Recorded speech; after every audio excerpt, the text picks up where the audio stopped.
There are many rebuttals. This is my rebuttal. There are many like it, but this one is mine. My rebuttal is my best friend. It is my life. I must master it as I master my life.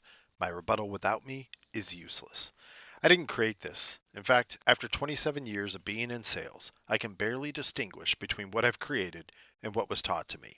There was a time when that mattered, and at that time, I sucked. It was when I realized credit didn't matter, that numbers on the board do. That's when I started to get good. Fair warning, you need to be able to tell the difference between statements, objections, and buying questions for this to be effective. This is not what I would use for statements. It's not what I use for every objection, but I do use it a lot. There are 5 steps to overcome any objection: acknowledge, isolate and overcome, benefits, tie down, close. Acknowledge. These are some examples of acknowledgments. I understand. I see what you mean. I hear you. When the customer speaks, they may even tip you off to which one they are more susceptible to if you listen. Isolate and overcome. This one alone should be an entire series of videos. It's like verbal kung fu.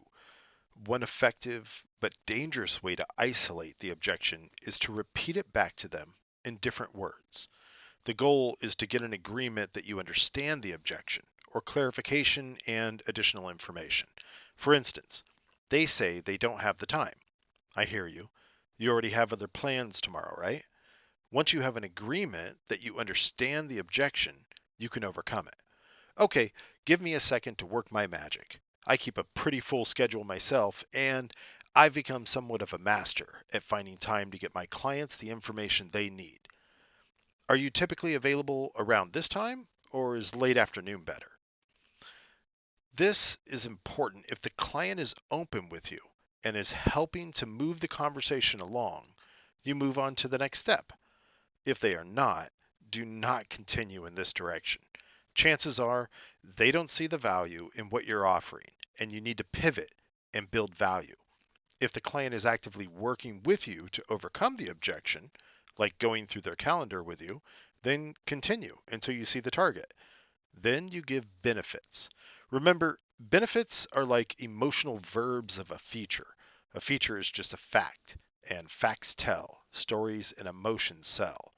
Then offer a tie down, a short, simple statement that demands a yes. It may appear to be a question, but it is not.